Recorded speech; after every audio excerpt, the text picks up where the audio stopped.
Hey there. As you could probably tell, I'm back in Florida, and I thought I'd give you guys the last installment of my trip. Actually goes on for like a few days, but I just unfortunately didn't get a chance to shoot any video. So this video is going to include the last leg of my trip, some fun breweries, and also the number one tip I have for you if you visit any beer bars in New York City. So where we left off, I had just had a really fun time visiting a bunch of breweries. In the like the Gowanus area, and then so now I'm in Williamsburg, staying with Scott, who we shot some videos with, and met with a bunch of the guys at Grimm. Grimm's always awesome, great tap list. Love the diversity they have. They've actually, what I noticed, like especially for their anniversary, seem to push back on the hazies.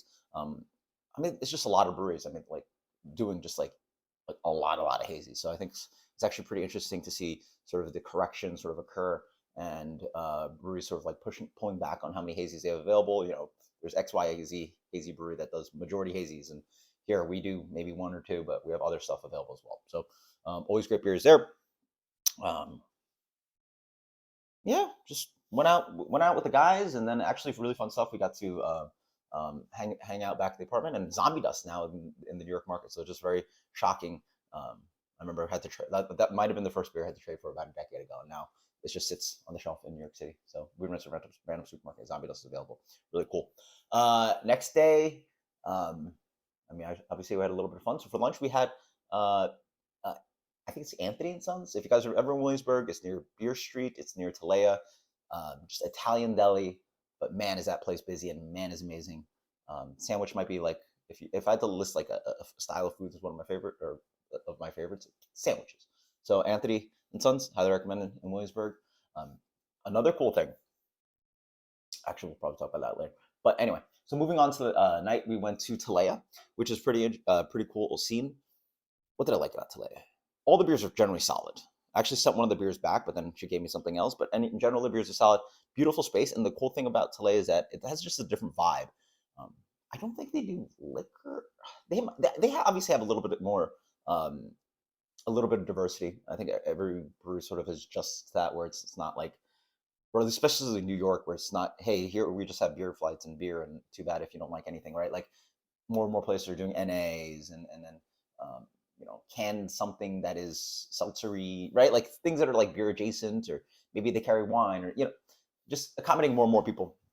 But the crowd there is definitely like a little bit more young and hip. So if you're interested in that and some good beer, I do recommend Talea. That was fun. And then we went to Kato Sake Works, which is actually literally like the door couldn't be closer. Like the doors are almost attached. So like it's like 2 feet away from KCBC. Got a sake flight there. That was fun. Again, not a huge expert on it, but it was pretty fun tasting some tasty sake. Went to KCBC, saw beers in general. I got a video doing a flight there. And then we went to Ops. I guess the name's Ops. This is one of the top rated places for pizza in New York, but they do Neapolitan style. I will say, not the biggest fan. Neapolitan style, like, man, has it gotten expensive. I think they were ranging from like $20 to $24. On top of that, I mean, the natural wine wasn't bad. That we actually got a bottle of like orange natural wine, which sort of like, so like lambic and goose don't taste like beer really, so it's like really fun. That wine tastes more like lambic and goose. So I guess like wine tastes like wine, beer tastes like beer, and then when you spontaneously and naturally ferment things, you get lambic and goose out of beer, and then you get sort of a orange natural wine. So um, but pretty cool. Again, I guess I'm not just the biggest fan of Neapolitan pizza. So like that's listed as one of the best places in town for pizza. If you got like ops, you like ops. But I was fine with that. And then actually right near Scott was a place called Carmine's, which actually, I mean, well rated place, but I don't think a lot of people would list them as like the best pizzeria even in Williamsburg. And man, I had a margarita slice there that like blew my socks off. Some of the best pizza I've had all year. Granted, I live in Florida, so just crazy the quality of pizza. And it's actually crazy enough. Like after spending like 10 days in New York, I had like one slice of pizza. Just I mean, only had so much to eat, time to eat, and other stuff like that. So really fun time there. And then where do we have to go? Well, then obviously had my wedding on a Sunday. That was a banger, and spent like almost all of Monday trying to recover. And then actually met up with my friend at Hops Hill, which I've actually never been to. Hops Hill is actually pretty fun. Monday night had a little bit of scene. Then again, that Monday night was July 3rd, so the day before July 4th. So I assume some people were going out and stuff. it's really hard for a lot of places, like a lot if, for beer drinkers, considering a lot of places don't have liquor, so therefore, like a brewery and a lot of beer bars close at like 9, 10, 11 o'clock. Hop Sales open till 4, and boy, was there a crowd. Even when I walked out at like 2:30 a.m., there are people walking in, and I'm like, oh my god, you guys are crazy! Like a beer bar staying up that late. That is what it is. So my number one tip, by the way, you guys were listening, is to look at the can list. Um, I did this at the Grand Delancey. I did this Hops Hill. I did it last time I was city meeting up with some people in Midtown. The best value for beer, craft beer. Oh, I did it at Torst. Um, a lot of times out of the cans, because you do the math, like a 16-ounce can, and you pay, maybe uh, 9, 10, even on the higher end, 9, 10, $11. You might be still beating a lot of pours out of the taps that are like a 12-ounce pour for $9 or a 12-ounce pour for $10, and you're not getting a pint of this beer. Very few of the beers are getting a pint for less than $9 or $10, right? Craft beers gotten prices just go up and up. Talea was not cheap. The cheapest beer you could probably buy a pint was like $9, and then they price a flight at 22. So like the flight is more than double the price of a pint, which is crazy because where I work, we do a $7 pint, a $12 flight. 7 to 12, 9 to 22. You think about that, 7 to 12, 9 to 22. Huge differences. And I think part of it is that there's a lot of labor that takes part in a flight. So like with such a big check, a $22 check, you're that way, like guests are sort of, no offense, like tipping appropriately. Like I try to tip basically a flight as like 4 different beers, so $4 or something like that, because it does take like that much time to make a 4 flight, versus like if you get a flight and you tip $1 on a flight, like it's just like well, a lot more work to do a flight, and it's more cleaning glass and labor, but whatever. So who knows? But again, that's the big tip.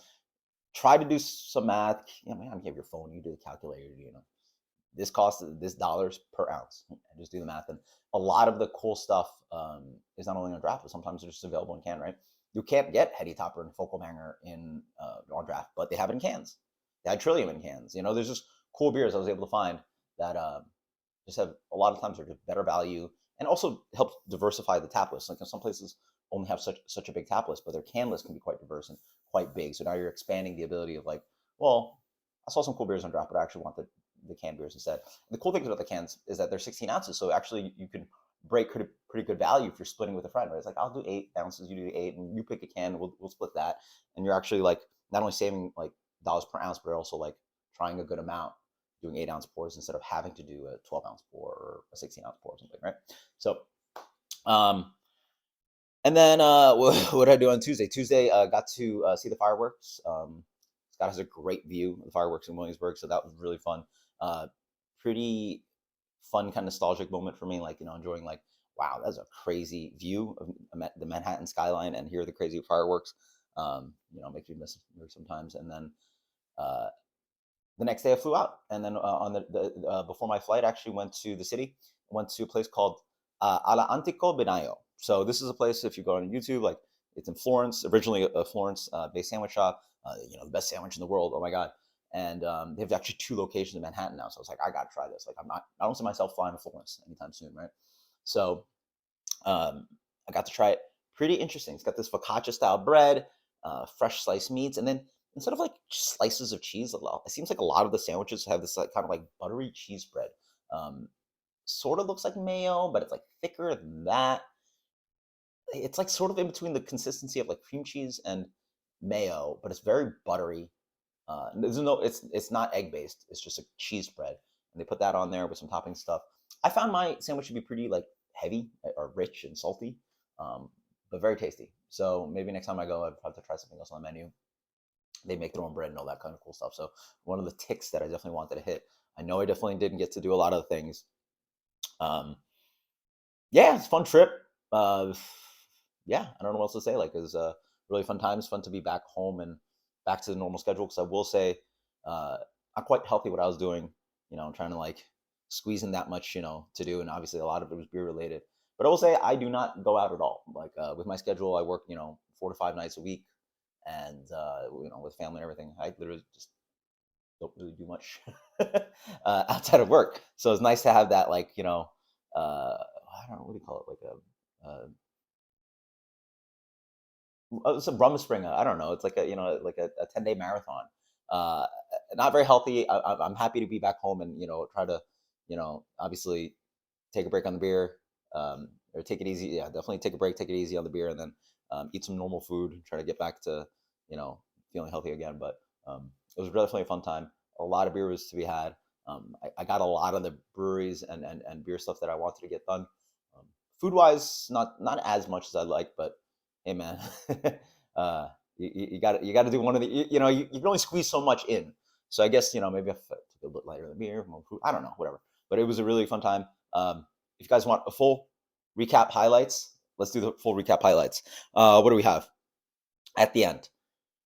My top breweries I'm going to list. Wild East. That tap list is just absolutely insane. You got to go to Wild East. I mean, like it's just like 24 taps and 20 styles, and it's so much was brewed. Great diversity, doing the cast, the side pulls, all that. That's one pick right there. Threes. I still love their beers. Like again, a little bit of diversity in there as well. A little bit of Belgian, a little bit of German, a little bit of saison and stuff. Solid beers. Love the space. KCB. I mean, Grim and KCBC.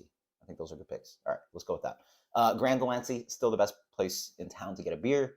The diversity of tap list is insane. I don't think anywhere in New York really can get close to that. And the can list is so good, the service and the different glassware. And honestly, the pricing is not too crazy. Like, I mean, there's one exception. I think one pint was $7, but you can get a $7, $8 pint there. A lot of places are you're looking at least 10, 11, $12, right? And then they have the can list available as well. So highly recommend that. Best eats. What are the best eats? Beerlandia. Got to go to Beerlandia. Again, obviously picked as one of the best food trucks in town. Got to get it. All'Antico. Yeah, get the Italian sandwiches at All'Antico. It's very special. You got to go to Florence otherwise. If you're a sandwich person, definitely recommend that. Smash Burgers. Yeah, I wish I went to Seventh Avenue Burger. I know a lot of people are evangelists of that. I went to Smashed in the Lower East Side. That was one of the best bites I ever had. Best bites I had. And then if you're not even from New York, I highly recommend just getting a bodega sandwich. Like literally just see the quality. I mean, you could like Google it or go on Yelp and find a decent. Literally just find a bodega, see if they're serving sandwiches, see if it looks fresh, see if they have a menu, all that other stuff, and just literally just get a sandwich off the street. And I think you're gonna be shocked at a quality of like a random, like there's thousands of these like convenience store bodega things. They're not franchised; they're just individual shops, and the quality of just getting like a freshly sliced deli sandwich from like a hole in the wall kind of spot is just shocking. And then you can get like generally like any time of the day, which is just nuts. Like you can get it at night, which is crazy. So there's some highlights. Until next time, guys. Cheers. Fun. Later.